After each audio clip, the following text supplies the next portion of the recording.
If you're a student enrolled for a certain course, use these steps to participate in a virtual session.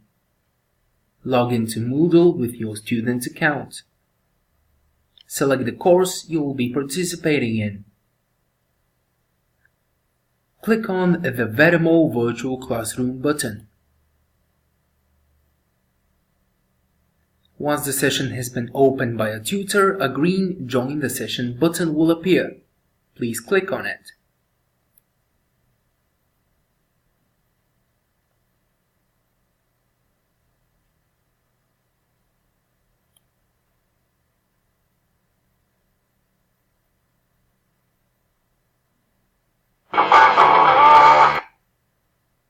Please make sure to allow your microphone and audio devices when our system asks you to do so, and then proceed with the system check.